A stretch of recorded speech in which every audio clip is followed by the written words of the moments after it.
दर्शकों, आयुर्वेद शिरोमणि आचार्य बालकृष्ण जी द्वारा प्रस्तुत कार्यक्रम आयुर्वेद एवं जीवन दर्शन को भारत ही नहीं विश्व के करोड़ों दर्शकों ने सराहा और उससे स्वास्थ्य लाभ लिया।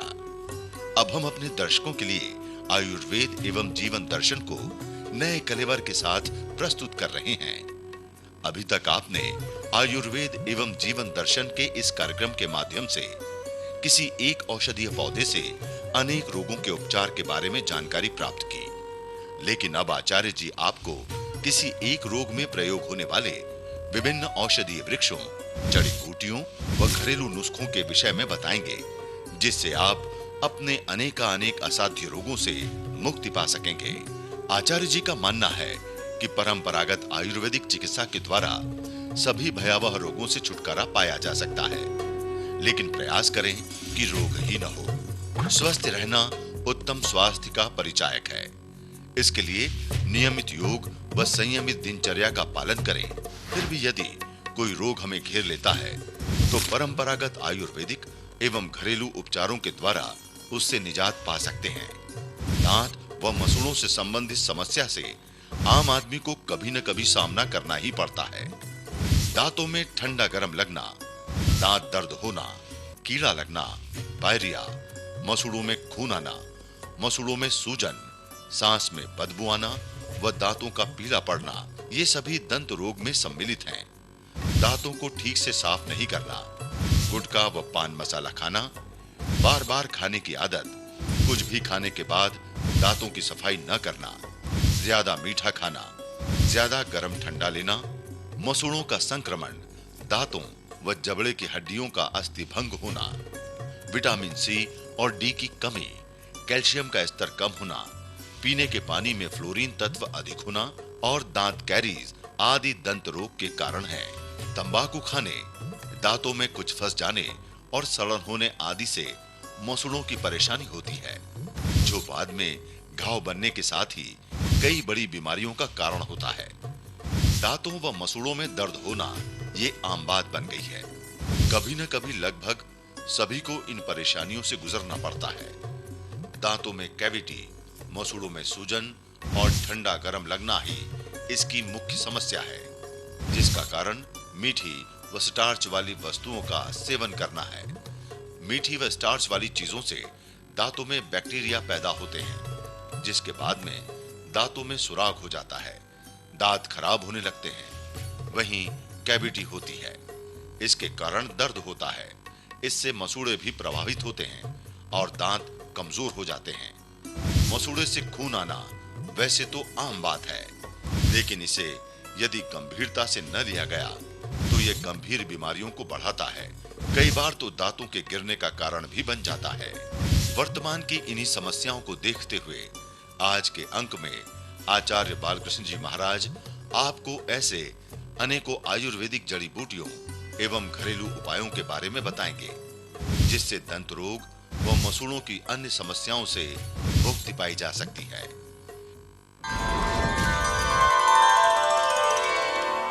जड़ी बूटियों की चर्चा करते हुए अभी हम चर्चा करने जा रहे हैं एक दिव्य औषधि जिसको वचा कहा जाता है।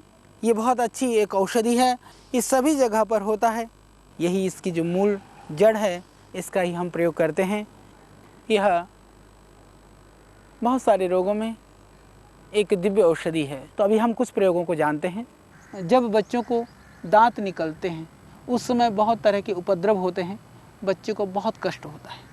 उस समय पर यदि आप इस बच के थोड़ा सा पाउडर, आप आधा ग्राम पाउडर में आप लगभग सुहागे का खेल, जो सुहागा होता है वह पंसारी के यहाँ मिल जाएगा, उस सुहागा को फुला करके तवे में आप फुला लें, उसको मिला करके, बच का पाउडर बहुत बारीक होना चाहिए, कपड़छन होना चाहिए, उसको मिला करके यदि बच्चों के मसूड़ों में धीरे धीरे आप मल देते हैं तो दांत आते समय जो परेशानी होती है, जो कष्ट होता है, वह भी नहीं होगा और दांत आते समय जो दस्त आदि लगते हैं, जो इन्फेक्शन होते हैं, वह भी इससे रुक जाएगा। ये एक बहुत अच्छी औषधि है, तो आप इसका प्रयोग कर सकते हैं। बच्चों के दांत उगते समय की समस्या के लिए भी ये बहुत अच्छी चीज़ है। यह किंचित संपूर्ण निरापद औषध नहीं है, इसका हमें थोड़ा ध्यान रखना चाहिए, क्योंकि यह थोड़ा तीक्ष्ण है, उग्र गंध है ये। तो ज़्यादा मात्रा में यदि आप ले लेंगे तो थोड़ी सी परेशानी हो सकती है, तो कम मात्रा में आप सेवन कर सकते हैं, या जो बाह्य प्रयोग हैं निर्भयता से आप उन प्रयोगों को कर सकते हैं। दिव्य जड़ी बूटियों के संदर्भ में आज आपको बताने वाले हैं बावची के विषय में। इसको बाकुची बोलते हैं। यह पूरे देश में जंगल में या इधर उधर उगने वाला पौधा है। हम आज आपको ये बताने जा रहे हैं कि यह दंत रोगों के लिए भी बहुत अच्छा ये प्रयोग है इसका। आप बावची के जड़ को पीस करके यदि आप उसमें थोड़ी सी फिटकरी, फूली हुई फिटकरी का जो खील है उसको मिला करके यदि आप मंजन करते हैं तो आपके दांतों के कीड़ों के लिए, दांतों के दर्द के लिए बहुत ही अच्छा है, और मुख के पायरिया वगैरह रोगों के लिए भी ये बहुत ही दिव्य है। आज हम आपको बताने जा रहे हैं जिस पौधे के विषय में आप भली भांति परिचित हैं। शुगर केन के नाम से हम जानते हैं। शुगर केन, गन्ना, ईख, ऊख, यह इसके विविध नाम हैं। वास्तव में यह गन्ना मिठास से परिपूर्णत है। मिठास के साथ साथ में यह औषधीय गुणों से भी भरपूर है। तो हम आज चर्चा करेंगे इस गन्ने की मिठास के साथ में इस गन्ने की औषधीय गुणों के संदर्भ में। देखिए, गन्ने को जब आप चूसते हैं तो आप देखते हैं कि दांतों की पूरी एक्सरसाइज हो जाती है, अच्छी तरह से दांतों की मालिश होती है। तो दांतों की मालिश करने के लिए, दांतों की एक्सरसाइज के लिए भी आप सुबह या गन्ने के सीजन में, चाहे बड़ा गन्ना नहीं, एक छोटा गन्ना सही, आप ज़रूर चूसें। फिर आप देखिए आपके स्वास्थ्य में फर्क पड़ता है कितना। बहुत ही लाभकारी चीज़ है और ये प्राकृतिक मिठास से परिपूर्ण है। आप चीनी खाएंगे, चीनी नुकसान करेगा, क्योंकि चीनी बनाते समय बहुत सारी प्रक्रिया से हम बनाते हैं, उसके अंदर बहुत सारे केमिकल्स डाले जाते हैं, न जाने और क्या क्या चीज़ उसमें मिलाया जाता है। स्वाभाविक जो प्राकृतिक मिठास युक्त जो गन्ना है उसका आप ज़रूर सेवन करिए। यह बहुत ही गुणकारी है, बहुत ही लाभकारी है। और यह गन्ना जो है, यदि भोजन से पहले थोड़ा सा आप गन्ने को चूस लें तो भोजन से पहले चूसा हुआ गन्ना बढ़ाता है आपकी भूख को और आपकी पाचन शक्ति को करता है यह ठीक, बहुत ही लाभकारी है। आयुर्वेद मनीषी आचार्य बालकृष्ण जी द्वारा लिखित आयुर्वेद जड़ी बूटी रहस्य पुस्तक से जानिए दुर्लभ व सुलभ जीवनदायिनी औषधियों के सचित्र विवरण। आज ही आयुर्वेद जड़ी बूटी रहस्य पुस्तक खरीदकर स्वदेशी आयुर्वेदिक चिकित्सा अपनाएं और जटिल व्याधियों से छुटकारा पाएं। वर्तमान युग के धन्वंतरी श्रद्धेय आचार्य बालकृष्ण जी द्वारा लिखित पुस्तक आयुर्वेद सिद्धांत रहस्य के परिष्कृत नवीन संस्करण का विमोचन देश के शीर्ष संतों एवं श्री नरेंद्र मोदी जी के कर कमलों द्वारा संपन्न हुआ। इस पुस्तक का नवीन अंग्रेजी अनुवाद संस्करण A Practical Approach to the Science of Ayurveda भी जन सामान्य के लिए उपलब्ध होगा। श्रद्धेय आचार्य श्री ने समस्त ऋषियों ने जो आयुर्वेद में जिस आरोग्य के सूत्र दिए हैं उसको एक पुस्तक में पिरोया है। आयुर्वेद के मूल सिद्धांतों के सचित्र विवरण युक्त पुस्तक आयुर्वेद सिद्धांत रहस्य आज ही घर लाएं और अपनी मूल प्रकृति, शरीर की विकृतियों एवं रोगों के निवारण को जानकर शतायु जीवन जिएं।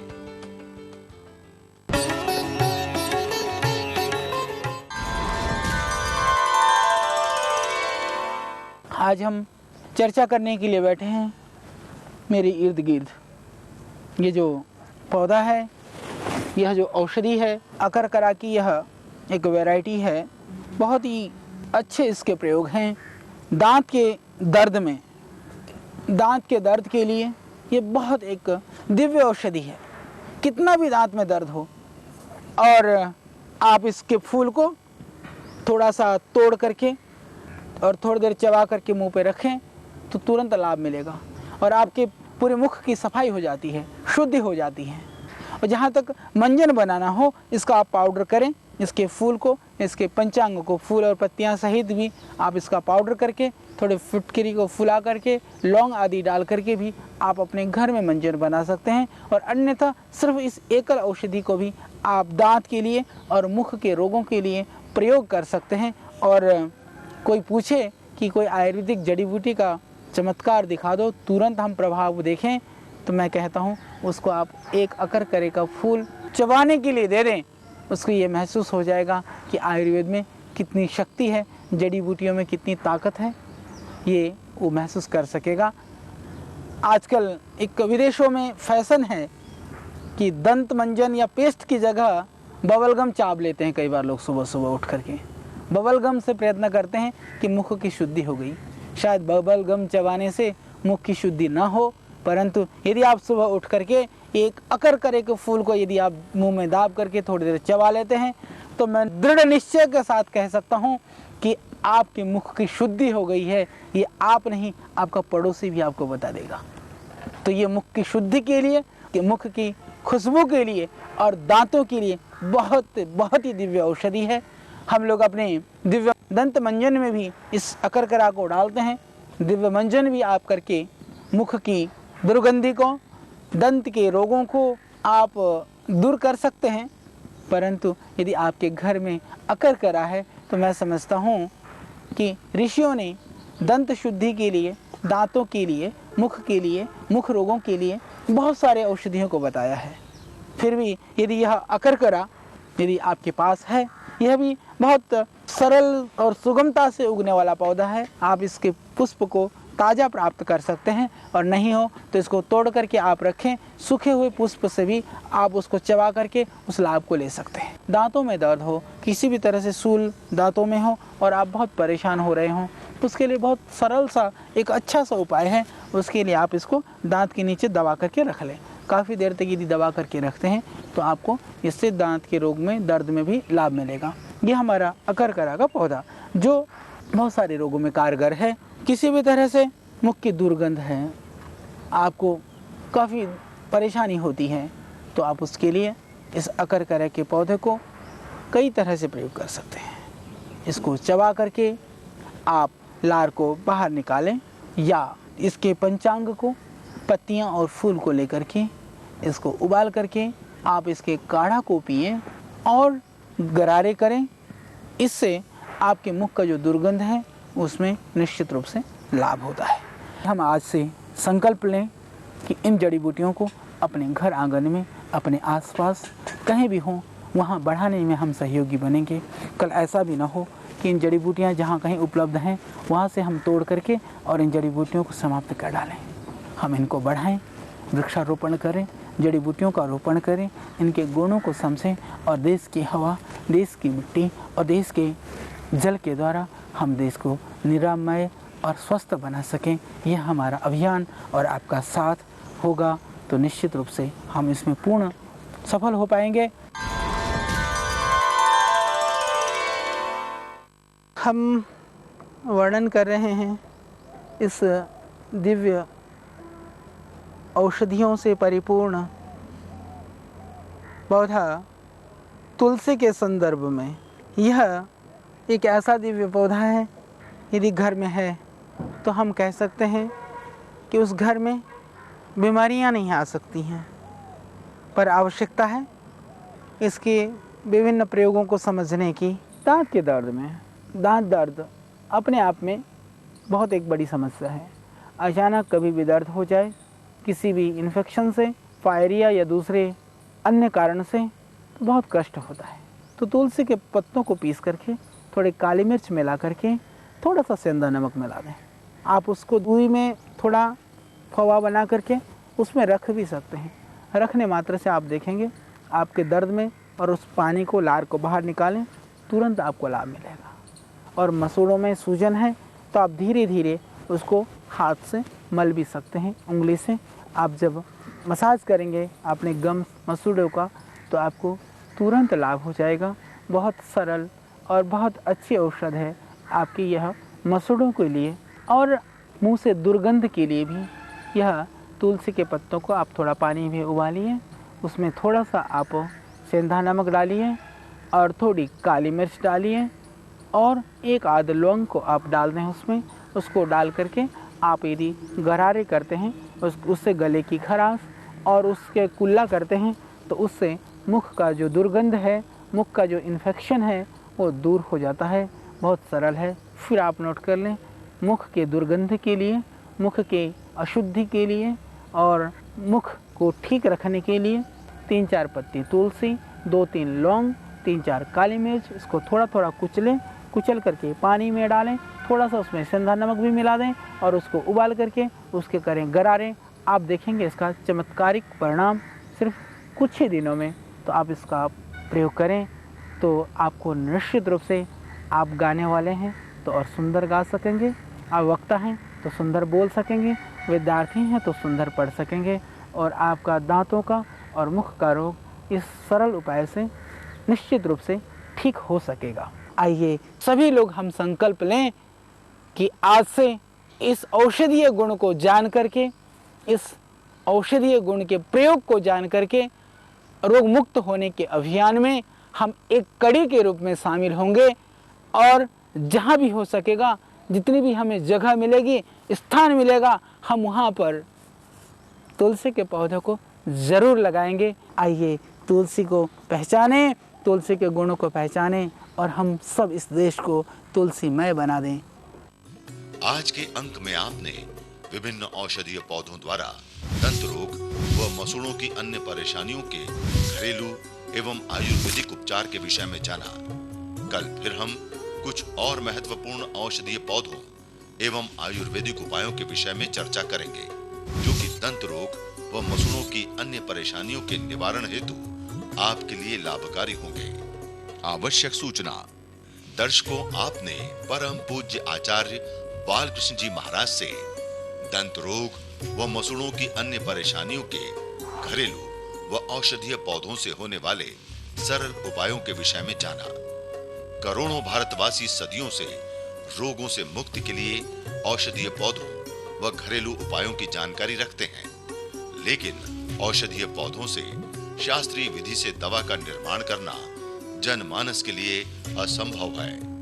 इसी को ध्यान में रखते हुए पतंजलि योगपीठ की दिव्य फार्मेसी व पतंजलि आयुर्वेद द्वारा दंत रोग व मसूड़ों की अन्य परेशानियों के निवारण हेतु सामान्य मूल्य पर